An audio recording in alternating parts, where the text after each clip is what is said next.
어제 말씀의 내용은 하나님의 공의 그리고 하나님이 허락하시는 고난에는 숨기신 계획이 있으시다라는 내용이었습니다.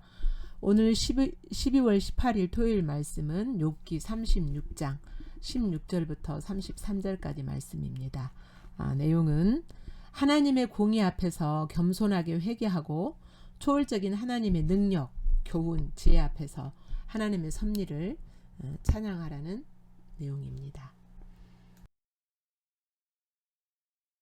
함께 읽겠습니다. 시작. 그러므로 하나님이 그대를 환난에서 이끌어내사 좁지 않고 넉넉한 곳으로 옮기려 하셨은즉 무릇 그대의 상에는 기름진 것이 놓이리라.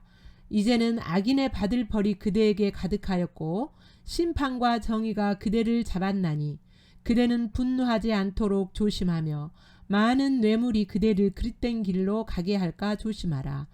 그대의 부르짖음이나 그대의 능력이 어찌 능히 그대가 공고한 가운데에서 그대를 유익하게 하겠느냐. 그대는 밤을 사모하지 말라. 인생들이 밤에 그들이 있는 곳에서 끌려가리라.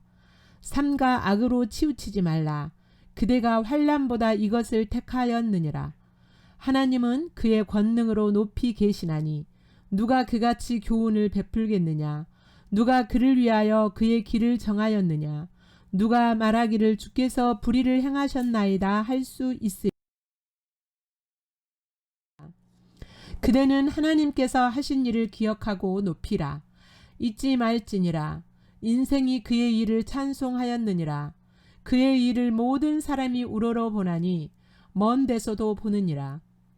하나님은 높으시니 우리가 그를 알 수 없고 그의 횟수를 헤아릴 수 없느니라. 그가 물방울을 가늘게 하시며 빗방울이 증발하여 안개가 되게 하시도다. 그것이 구름에서 내려 많은 사람에게 쏟아지느니라. 겹겹이 쌓인 구름과 그의 장막의 우레소리를 누가 능히 깨달으랴. 보라, 그가 번갯불을 자기의 사면에 펼치시며 바다 밑까지 비치시고 이런 것들로 만민을 심판하시며 음식을 풍성하게 주시느니라.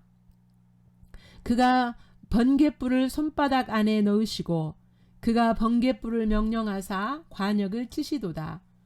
그의 우레가 다가오는 풍우를 알려주니 가축들도 그 다가옴을 아느니라.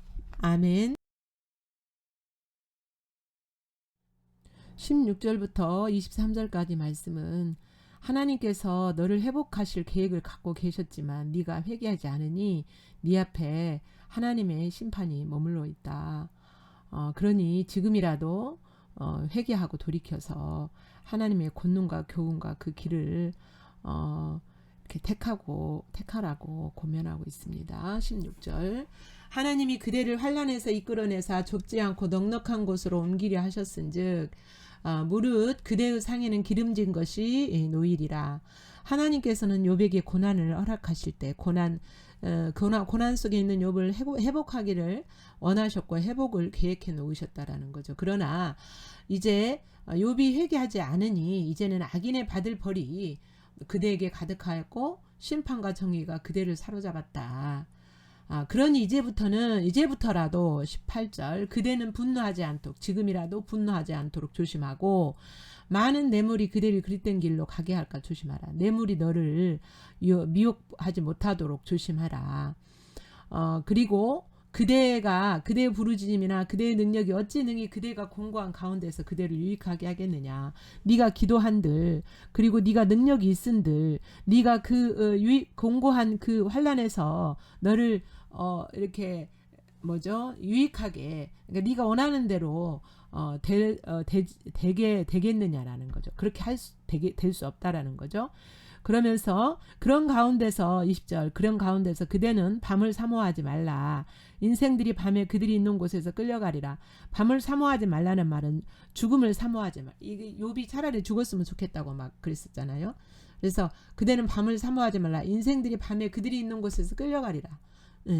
그 인생들이 네가 그렇게 원하지 않는다 할지라도 인생은 다 죽게 돼 있어.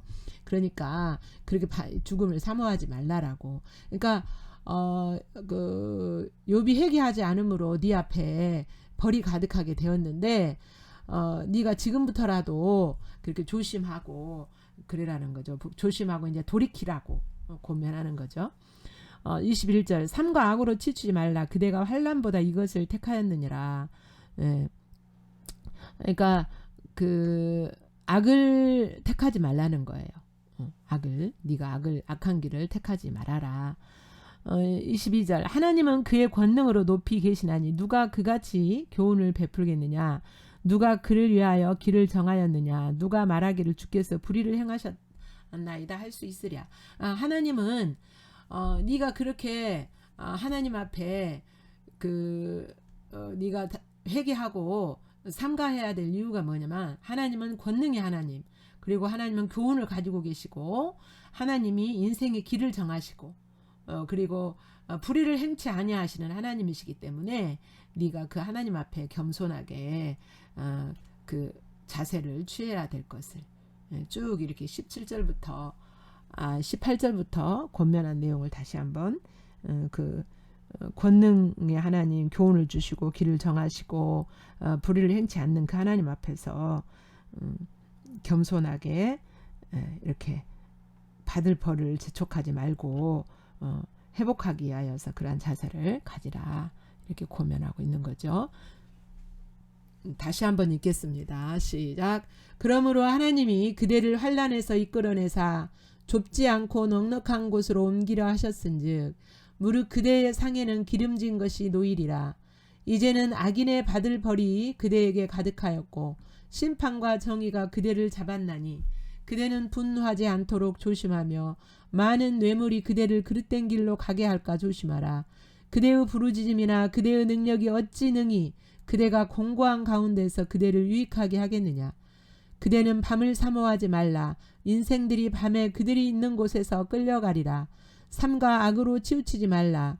그대가 환난보다 이것을 택하였느니라. 하나님은 그의 권능으로 높이 계시나니 누가 그같이 교훈을 베풀겠느냐.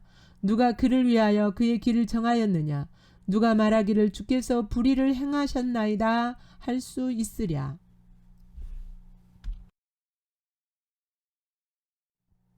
24절부터 33절까지 내용은 그 권능의 하나님 앞에서 더 이상 네가 원망하고 불평하지 말고 그 권능의 하나님을 찬양하라. 찬양하시오. 하나님의 일을 하신 일을 보고 그 하나님을 높이시오 라고 권면하죠. 24절 그대는 하나님께서 하신 일을 기억하고 높이라. 잊지 말지니라. 인생이 그의 일을 찬송하였느니라. 당신보다 앞서 살았던 인생들이 그 하나님이 하신 일을 보고 찬송했었습니다. 25절 그의 일을 모든 사람이 우러러보나니 먼 데서도 보느니라. 하나님이 그 하신 일을 우리가 정말 하나님과 인간이 닿을 수도 없는 그 초월적인 그 하나님의 권능을 인간도 볼 수 있다. 그러면서 하나님이 하신 일들의 그 구체적인 권능을 쭉 나열하고 있습니다. 26절 하나님은 높으시니 우리가 그를 알 수 없고 그의 횟수를 헤아릴 수 없느니라. 여기서 횟수라는 것은 하나님의 사하신 날이 실제적인 연수를 말하는 게 아니라 크시고 초월적인 그 하나님을 표현하는 겁니다. 27절 하나님이 권능으로 하시는 일들 27절부터 33절까지 쭉 나열하고 있습니다. 이것을 찬양하라는 거예요. 더 이상 하나님을 원망하고 불평하지 말고 그가 물방울을 가늘게 하시며 빗방울이 증발하여 안개가 되게 하시도다. 그러니까 그가 물방울을 가늘게 가늘게 내리게 하늘에서 가늘게 내리기도 하시지만 또 하시고 빗방울이 증발해서 또 안개가 되어서 하늘 구름이 되게도. 자, 그것이 28절 그것이 구름에서 내려 많은 사람에게 쏟아지느니라. 그러니까 그 증발돼 가서 올라갔던 그 구름에서 다시 물이 내리게 쏟아지게 이 모든 일들을 하나님이 하신다는 거죠. 겹겹이 쌓인 구름과 그의 장막의 우레소리를 누가 능히 깨달으랴. 겹겹이 쌓인 구름 그러니까 쫙 펼쳐진 구름 그의 장막의 우레소리를, 그의 장막에 하나님이 계시는 초소의 우레소리를 누가 능히 깨달으랴. 하나님이 그 우레로 하시는 말씀을 누가 능히 깨달을 수 있겠느냐. 하나님은 그 우레처럼, 우레로서 하나님이 말씀하시는데 깨달을 자가 없다라는 거예요. 보라 그가 번개불을, 왜냐 하나님이 그 초월적인 분이시기 때문에 인간들이 잘 못 듣는다는 거예요. 하나님 말씀을. 보라 그가 번개불을 자기의 사면에 펼치시며 바다 밑까지 비치시니. 번개를 하나님이 치시는데 하나님이 계시는 사면을 쫙 펼치기도 하시고 그 번개불이 바다 밑까지 비치게도 하신다는 거죠. 이런 것들로 만민을 심판하시며 음식을 풍성하게 주시느니라. 그러니까 하나님이 하시는 일에, 하나님이 비가 내리게 하고 뭐 구름이 해서 또 다시 비가 내리고 번개를 치고 이렇게 하시는 일들이 이중성이 있어요. 이런 것들로 만민을 심판하시며, 이 번개와 우레로 만민을 심판하시는 일도 하지만 번개와 함께 비를 내리실 때에 음식을 풍성하게 주시느니라. 실제로요, 과학적으로 번개가 칠 때에 곡식과 과일이 엄청나게 이렇게 연글고 달아진다고 합니다. 달게 된다고 해요. 그렇게 풍성하게 하신다. 근데 그 비밀을 누가 알겠냐는 거죠. 아무도 알 수 없는 거죠. 그런 것처럼 고난도 이중성이 있다라는 것을 암시적으로 말씀하시는 거예요. 고난이 인간을 심판하시는 일도 하시지만 또한 고난을 통하여서 하나님을 알 수 있도록, 하나님이 그 고난을 통하여서 인간을 하나님에게로 돌이키게도 하시고 하나님만 의지하도록도 하시고, 또 믿음이 더 성숙될 수 있는 대로 인도하시고, 또 고난 속에서 하나님의 음성을 더 잘 듣게 되죠. 그래서 그러한 유익이 있는 거죠. 그리고 그가 번갯불을 손바닥 안에 넣으시고 그가 번갯불을 명령하사 관역을 치시도다. 그러니까 번갯불을 손바닥 안에 넣으셨다는 것은 하나님이 번갯불을 주관하신다는 거죠. 번갯불을 명령하셔서, 그러니까 하나님이 원하시는 곳에 번개가 떨어질 수 있도록 명령하시는 거죠. 33절 그의 우레가 다가오는 풍우를 알려주니, 우레소리로 말미암아 바람과 비가 몰려온다라는 것을 알려준다는 거예요. 근데 사람들은 이걸 잘 못 듣는다는 거예요. 그런데 가축들은 다 알아요. 가축들도 그 다가옴을 아느니라. 예. 그래서 하나님의 권능은 다 그 헤아릴 수 없고 초월적이고 높으신 분이지만, 우리가 육안으로도 보고 알 수 있는 그런 것들을 보고 깨달으라는 거예요. 그리고 네가 원망하고 불평하지 말고 겸손하게 그분 앞에서 하나님 앞에 겸손한 자세를 취하여라. 그리고 네가 돌이켜라 라고 욥을 권면하고 있는 것이죠. 24절부터 33절까지 다시 읽습니다. 시작. 그대는 하나님께서 하신 일을 기억하고 높이라. 잊지 말지니라. 인생이 그의 일을 찬송하였느니라. 그의 일을 모든 사람이 우러러보나니 먼 데서도 보느니라. 하나님은 높으시니 우리가 그를 알 수 없고 그의 횟수를 헤아릴 수 없느니라. 그가 물방울을 가느게 하시며 빗방울이 증발하여 안개가 되게 하시도다. 그것이 구름에서 내려 많은 사람에게 쏟아지느니라. 겹겹이 쌓인 구름과 그의 장막의 우레소리를 누가 능히 깨달으랴. 보라 그가 번갯불을 자기의 사면에 펼치시며 바다 밑까지 비치시고, 이런 것들로 만민을 심판하시며 음식을 풍성하게 주시느니라. 그가 번갯불을 손바닥 안에 넣으시고 그가 번갯불을 명령하사 관역을 치시도다. 그의 우레가 다가오는 풍우를 알려주니 가축들도 그 다가옴을 아느니라. 아멘. 본문에서 비춰진 하나님이 어떤 분인지 봅니다. 하나님께서는 욥을 환난에서 건지실 계획을 갖고 계셔요. 욥뿐만 아니라 하나님의 백성들, 하나님 의롭게 살려고 하는 하나님의 백성들에게 환난에서 건지실 계획을 다 가지고 계시는 거죠. 숨겨놓고 계시는 거죠. 침묵하시면서. 16절부터 20절 그러는 이유가 뭐예요? 16절로 다시 돌아가면 그 고난을 통하여서 하나님 이루시고자 하는 계획이 있으시기 때문에 침묵하시죠. 18절에서 20절 하나님의 진노는 사람의 어떤 대속물로도 기도로도 풀 수 없다라는 거. 21절 26절 하나님의 권능, 교훈, 길은 인간이 헤아릴 수 없이 초월적이시죠. 하나님은 그 권능으로 인간이 헤아릴 수 없는 추측할 수 없는 일들을 하고 계십니다. 27절부터 33절에서는 자연의 기상 속에 감추어진 하나님의 초월적이고 무한하신 능력으로 피조물들을 심판하시기도 하고 살리기도 하시는 일을 하는 한 가지 일로서 여러 가지 목적을 달성하시는 정말 초월적인 지혜를 가지고 계시는 분이죠. 여러분에게 다가오시는 하나님 어떤 분이신지 그 하나님 바라보시면서 하나님이 여러분에게 기대하시는 반응 기록하시고 묵상하십니다.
부모에서 비춰진 우리들의 모습과 배울 진리 교훈을 살펴보겠습니다. 16절부터 23절까지에서는 하나님의 초월적인 지혜와 교훈 앞에 불평하는 악에서 돌이켜서 회개해야 된다. 24절부터 26절에서는 하나님의 높고 크신 초월적인 일들을 인간은 찬양할 수밖에 없습니다. 배워야 될 교훈과 진리를 살펴봅니다. 첫 번째, 하나님의 자녀에게 허락하신 고난의 대부분은 하나님께서 인간을 성숙시키려는 사랑의 표현으로서 하나님에게로 인도하시고 말씀에 귀를 기울이게 하시는 일을 하시죠. 목적이 있으시죠. 두 번째, 하나님은 만물을 창조하시고 지금도 그 피조물들을 섭리로 다스리고 계십니다. 세 번째, 피조물인 인간은 하나님의 높으심을 다 이해할 수 없습니다. 그렇기 때문에 자연과 성경 말씀을 통해서 하나님을 알고 믿고 찬양해야 하죠. 비춰진 여러분의 모습 정직하게 대면하시고 주님 앞에 나가서 주님 만나시고 주님이 기대하시는 반응 기록하시고 묵상하십니다.